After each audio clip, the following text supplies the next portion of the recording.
1 जून 2023 अयोध्या के कोतली क्षेत्र श्री रामपुरम कॉलोनी में जब एक जवान बेटा अपनी मां के साथ लौटा, तब उसने देखा कि उसकी धर्मपत्नी सुप्रिया जमीन पर बहुत ही बुरी अवस्था में पड़ी है और उसकी सांसें थम चुकी है। ये देखकर उसके पति और उसकी मां के बहुत बुरा हाल हो गया रो रो कर, और उसकी मां तो बहुत ही ज़्यादा रो रही थी। फिर रोने से तो काम नहीं चलता, और तब तक आस पास के लोग भी आ चुके थे और भीड़ जमा हो गई। फिर पुलिस मौके पर आती है। बाकी वहाँ की हालत देखकर इतना तो समझ में आ गया था कि किसी ने भी ये सब किया है, उसने बदला लिया है अपना, बहुत ही बुरी तरीके से उसके शरीर पर वार किया है। ये देखकर पुलिस वाले समझ गए थे कि ये पूरी पुरानी या कोई दुश्मनी निकाली है किसी ने। पहले तो पति पर ही शक जा रहा था और इधर उधर से पूछताछ जा रही थी। बट जैसे कि सुप्रिया के पिता ने बताया कि इसके पति बहुत ही अच्छा है, मतलब मेरा जमाई बहुत अच्छा है, मेरी भी हेल्प करता है और सुप्रिया से बहुत ही प्यार करता था, और ना कभी इन दोनों के बीच में ऐसी नोक झोंक हुई थी जो कि इनके ऊपर शक जाए। और आसपास से पुलिस वाले थोड़ी बहुत इंक्वायरी ले लेते कि हाँ भाई ले लेते हैं, इधर से उठा लेते हैं, कुछ उधर से उठा लेते हैं, कि एक तरह से हमें पता चल जाए कि ऐसा हुआ क्यों। पर लेकिन पुलिस वालों के हत्थे कुछ नहीं लगता, क्योंकि किसी ने ऐसा कुछ बताया ही नहीं। और दूसरा, जब पुलिस वालों ने ये केस के ऊपर पूरी छानबीन करनी स्टार्ट की, तो पुलिस वालों को भी कम से कम 6 या 7 महीने लग गए इस केस को खोलने में, क्योंकि कहीं से कोई सबूत ही नहीं मिल पा रहा था, कोई क्लू ही नहीं मिल पा रहा था। और जब सबूत खुला तो इतने होश उड़ गए सबके कि भाई ऐसा कुछ भी हो सकता है क्या, मतलब कि बहुत ही कंडीशन इतनी कि घूम फिरा के ये केस था और बहुत ही मुश्किल से ये केस ओपन हुआ। और यहाँ तक कि फ्लिपकार्ट वाले ने भी इसमें बहुत ज़्यादा हेल्प करी। मैं आगे जाके बताऊंगी कि उसने क्या हेल्प करी और कैसे हेल्प करी। तो चलते हैं अपना शुरू से इस केस के बारे में खोलते हैं कि हुआ क्या था, है कौन, अरे है हुआ क्यों इसके साथ ऐसा। तो सुप्रिया अपना स्कूल टीचर है और उसका पति भी स्कूल टीचर है। और लॉकडाउन की ये बात है, लॉकडाउन में ये सब मतलब घर में रहने हो गया भैया, घर बंद हो गए, सब लोग अपने अपने घरों में रहते थे, अपना अपना किचन में, कभी फ़ोन में अपना टाइम स्पेंड करते थे। और जो इसका पति था वो ऑनलाइन क्लास भी देता था, बट सुप्रिया ऑनलाइन क्लास नहीं देती थी क्योंकि वो छोटे बच्चों को पढ़ाती थी। जो सुप्रिया थी वो घर में बोर हो गई थी रह रहकर, क्योंकि सुप्रिया ज़्यादातर बाहर ही जाती थी और बाहर ही अपना टाइम स्पेंड करती थी। तो सुप्रिया को ऐसा लग रहा था मतलब बहुत बोरिंग सा, तो वो अपना फ़ोन में कभी गेम खेलती तो कभी कुछ खेलती। तो किसी ने उससे सजेस्ट किया कि आप पबजी खेलना स्टार्ट करो, और उसने फिर पबजी खेलना स्टार्ट किया। पबजी खेलते खेलते उसकी टीम बन गई और उसमें इसकी टीम बनी, एक लड़के के साथ मुलाकात हो गई पबजी में जब एक लड़के के साथ मुलाकात हुई और उसमें ही ये लोग टीम बना के खेलने लगे। कब ये मुलाकात स्नैपचैट पे आ गई, इन लोगों को भी पता नहीं चला। फिर ये लोग स्नैपचैट पे भी बात करने लगे, यहाँ तक कि पबजी की टीम में बात करते, उसके बाद ये स्नैपचैट पे भी बात करने लगे। और ऐसे ही टाइम गुजरता गया और ये लोग बहुत ही अंदर तक की बातें करने लगे। मतलब कि एक तरीके से ये समझ लो कि इसका तो अलग से ही एक प्यार का ड्रामा स्टार्ट हो गया था, या प्यार का रोल स्टार्ट हो गया था। और ये बात किसी को भी नहीं पता चली थी, यहाँ तक कि उसके पति को भी नहीं पता चली।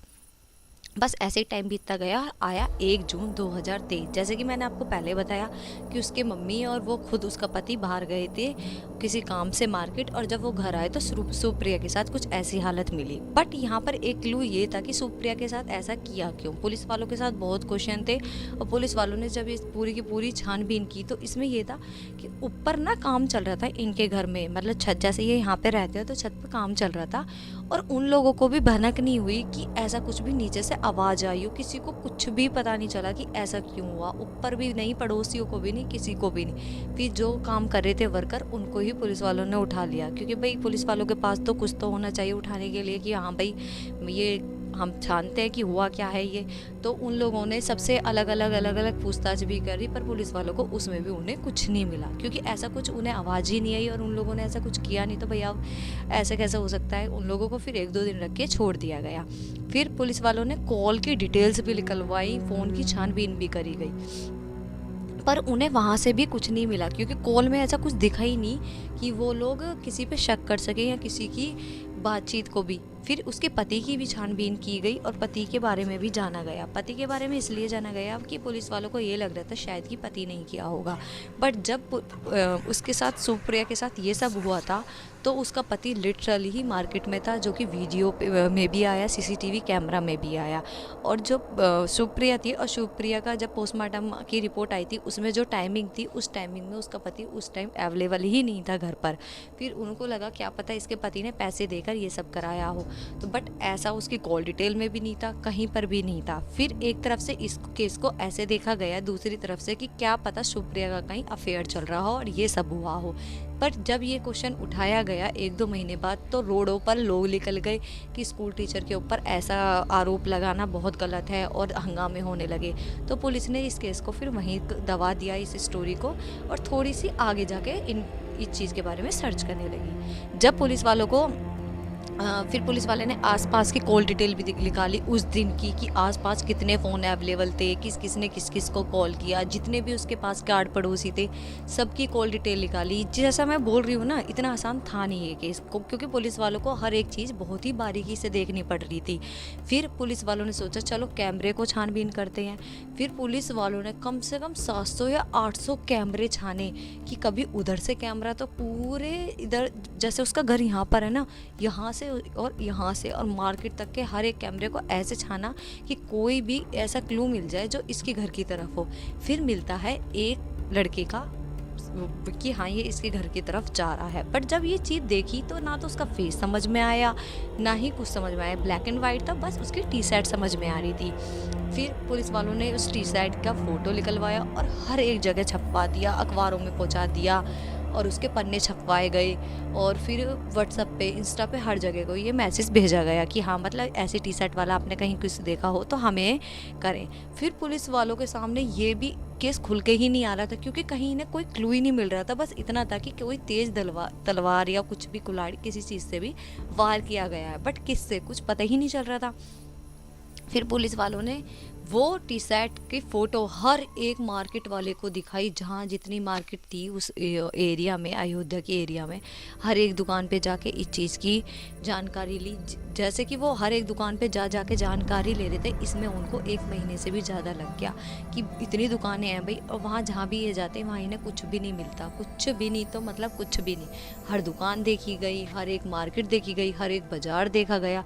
फिर पुलिस वाले फिर हाथ थाम के बैठ गए। पुलिस वालों के हाथ तो कुछ नहीं लगा। फिर पुलिस वालों ने सोचा क्या पता ये चीज़ जो ये ड्रेस है, क्या पता फ्लिपकार्ट से ली गई हो, क्या पता अमेज़ोन से ली गई हो। जब पुलिस वालों ने ये दिमाग घुमाया तो उनके सामने एक और आया, कि जब ये देखा गया कि हाँ भाई ये चीज़ तो फ्लिपकार्ट पे भी अवेलेबल है, तो फिर फ्लिपकार्ट वालों से इसकी बातचीत की गई। पुलिस वाले फ्लिपकार्ट वालों से बातचीत करी, और जब पता चला कि उस एरिया में एक टी शर्ट इसने खरीदी है, जो बंदा वहाँ देने गया था, डिलीवरी बॉय, उस डिलीवरी बॉय ने उस घर को दिखाया कि यहाँ पर मैं एक टी शर्ट को, इस टी शर्ट को देखे गया था। उस डिलीवरी बॉय ने बहुत हेल्प की थी इसमें, आगे जाके उसको इस चीज़ में मतलब कुछ पैसे वगैरह भी दिए गए थे कि हाँ भाई उसने केस को सॉल्व करने में मदद की, क्योंकि वो बंदे ने बताया था कि हाँ ये टी शर्ट मैं इस कॉलोनी में इस बंदे को देकर आया हूँ। ये भी बहुत बड़ी बात है। फिर वहाँ पर पुलिस पहुँचने के बाद वहाँ पर वो बंदा था ही नहीं, मतलब पीछे से आ रहा था और पुलिस को देख के वो भाग गया तुरंत।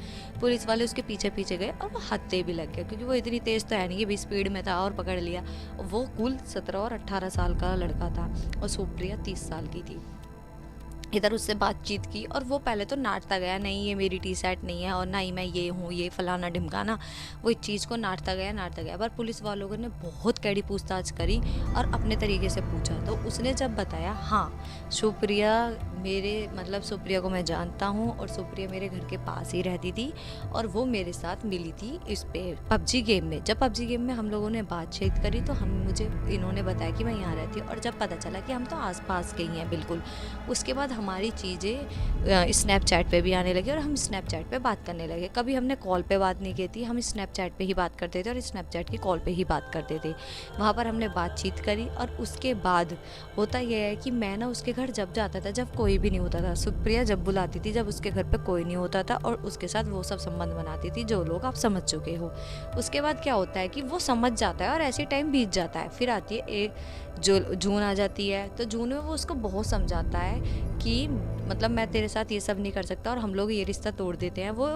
वो लिटरली मैं बताऊं तो वो उससे पक चुका था सुप्रिया से, बस वो एक तरीके का बहाना मार रहा था पुलिस वालों को और ये बोल रहा था कि मेरी बेइज्जती होती, किसी को पता चल जाता, मेरे दोस्तों में मजाक उड़ता और मेरे घर वाले भी मुझे घर से निकाल देते। बट मैं इस चीज़ को नहीं मानती, वो इस चीज़ से पक चुका था, सिर्फ ये चीज़ पुलिस वालों को बता रहा है। और वो सुप्रिया उसको धमकी देने लगी, नहीं मैं तो घर में बता दूंगी और मैं तेरे को ये कर दूंगी, मैं तेरे को वो कर दूंगी। और सुप्रिया उसका पीछा ही नहीं छोड़ रही थी। फिर सुप्रिया, उसके पास कोई ऑप्शन नहीं रहा, तो उसने सोचा क्यों ना मैं इसको लुढ़का ही देता हूँ और किसी को पता भी नहीं चलेगा, क्योंकि हमारे अफेयर के बारे में किसी को नहीं पता, मेरे और इसके अलावा। और हम लोगों का कहीं इंक्लू भी नहीं मिलेगा, क्योंकि हम लोग स्नैपचैट पर बात करते थे, जो कि वो डिलीट कर ही आया था चैटिंग। उसके बाद क्या होता है कि वो गया 1 जून को, सुप्रिया ने उसको बुलाया और वो मौके की तलाश में ही था कि भाई मुझे मौका मिले और मैं इसका अपना काम तमाम करूं। उसके बाद उसने उसका काम तमाम किया, उसको ठिकाने लगाया और उसके बाद वो वहाँ से आराम से निकल गया हाथ धो के। अब जब वो घर आया और उसने उस टी शर्ट को भी ठिकाने लगा दिया, जो कि उस टी शर्ट भी मिल चुकी थी पुलिस वालों को। भाई वो टी शर्ट मिली, वो टी शर्ट बहुत अच्छे से धोई गई थी, सब चीज़ उसकी अच्छे से हो गई थी, पर लेकिन जो उसकी इन जैसे भी सर्चिंग करी उस टी शर्ट की, उस पर थोड़े बहुत तो धब्बे मिल गए थे खून के, जो कि इस आगे कोर्ट में जाके पेश हुए थे। एक उसकी वो जो उसके वार किया गया था शरीर पे, वो भी उसको मिल गई थी, वो भी नदी में उसने फेंक दी थी और नदी वालों से, मछुआरे से वो ढूंढवा के आगे पेश की गई थी। और इसको फिर सज़ा हुई थी उम्र कैद की। बस इतना ही था, उम्र कैद की सज़ा हो गई और केस ओवर हो गया। इतना सही होता है हमारी इंडिया में, और होता ही क्या है। और मतलब पबजी भाई, एक पबजी से वो भी तो आई थी, क्या नाम था इसका, क्या नाम था उसका, वो पाकिस्तान की भाग के आ गई थी उसके लिए। मतलब पबजी कितना चल गया भाई, किसी का तो मर्डर हो गया, कोई पाकिस्तान से ही भगी आया और किसकी बहू की भाग के आ रही, मतलब कुछ भी हो रहा है भाई, पबजी तो खेलना पड़ेगा। चलो आपको कैसा लगा कमेंट करके ज़रूर बताना। थोड़ी सी स्टोरी बताने में थोड़ा सा वो हो जाता है, तो उसके लिए सॉरी, और लाइक कमेंट सब्सक्राइब जरूर करना। Thank you.